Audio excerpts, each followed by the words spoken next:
I'm Carl Pendragon, and I'm here with Carbon Wealth Scandinavia. We're launching sky mining in Africa, and we had a talk today, finally, in Africa, to speak about how we can turn CO2 into a copy of fossil fuels. And in fact, I've told the audience today that we have enough CO2 in the atmosphere to replace all fossil fuels, if only we find a way to pull it down and convert it into usable fuels at the lowest possible price. The most important feature of our project is that we had to make a fuel that is cheaper than fossil fuels without the need of subsidies or policy support, and then make it profitable even though it's that cheap. Because we know that if you have something that's better and cheaper, you will switch to it. If people can make money to produce it, they will produce it, and that is the key to scalability. Mass scalability will only come if it's cheaper than what people are paying today, and you can make money anyway.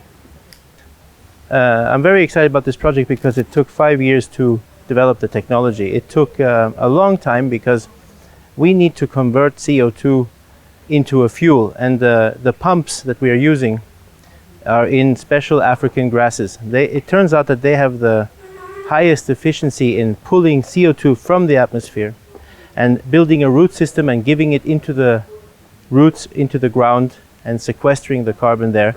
80% stays in the grass and becomes a fuel. The technology to turn that grass into a copy of fossil fuels took 5 years to develop on a massive scale. And the reason we're so excited is that we finally made it work on the industrial scale, and now we can implement it all over Africa and the world. The way we look at corporate social responsibility in the context of climate change and in the context of our project is simply that CSR should not be something you do on the side of your business. You should not make money and spend a tiny fraction of it. You should do business in a way that all of it is social responsibility. All of it is taking care of the planet and people and local communities. Our project is such that we can grow an enormous amount of fuel locally next to any village or city, turn it into a copy of fossil fuels or make electricity from it. And we create livelihoods, we enrich the soil for future food production, we take the pressure off deforestation because we can make a copy of charcoal. All of these things are social responsibility goals for other companies. For us, it's a natural way of doing business. It's a consequence of us doing our core business, turning CO2 into energy.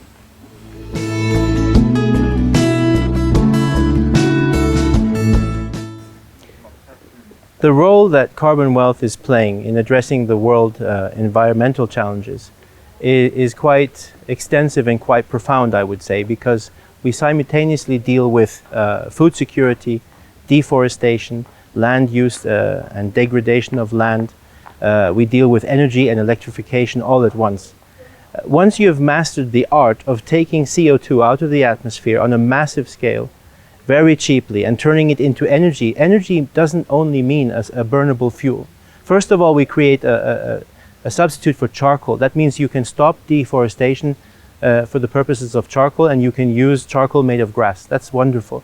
The grasslands put carbon in the soil and recover lost land, degraded land, and you can bring it back into food production in 20 or 30 years. That means you don't need to deforest to find new farmland. So we stop deforestation in two ways. We replace charcoal and we recover lost land. That's already quite astonishing.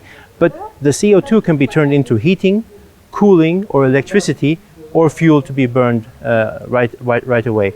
If you have an area in Africa where there's plenty of water but marginal land next to it, and there are many such locations, then you can even make a fuel export business. You can pull so much CO2 down that you can start exporting millions of tons of CO2 negative fuel to Europe, for example, which will pay a very high price for this fuel. So not only can African nations become completely import independent of fossil fuels, they're basically growing their own fossil fuels now, but taking the carbon out of the sky.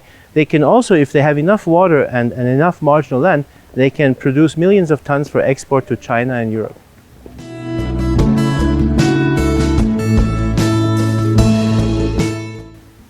This event has benefited our organization in multiple ways. The most important thing we're doing at this moment, the most important thing is to spread the news, to inform the world that there is another alternative.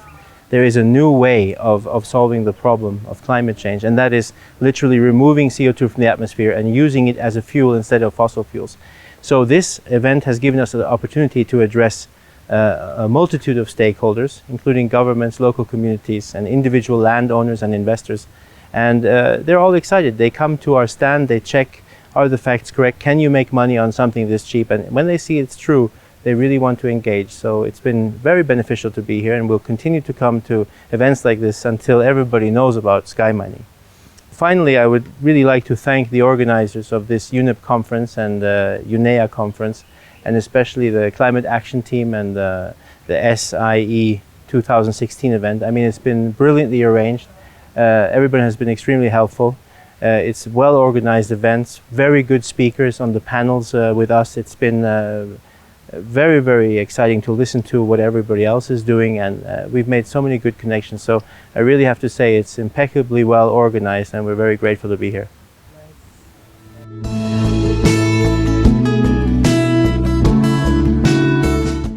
On a final note, I would like to say something. It's every company's dream to have a brand name that becomes part of the consciousness of society. Like, we don't say anymore, do an internet search. We say, why don't you Google that? And we hope that one day sky mining will be exactly that. People will ask each other, are you sky mining your emissions? And if you're saying yes, you're doing good in the world and you have a good conscience. If you're not, well, then you're emitting. So sky mining will hopefully one day be something, a word that everybody knows as much as Google.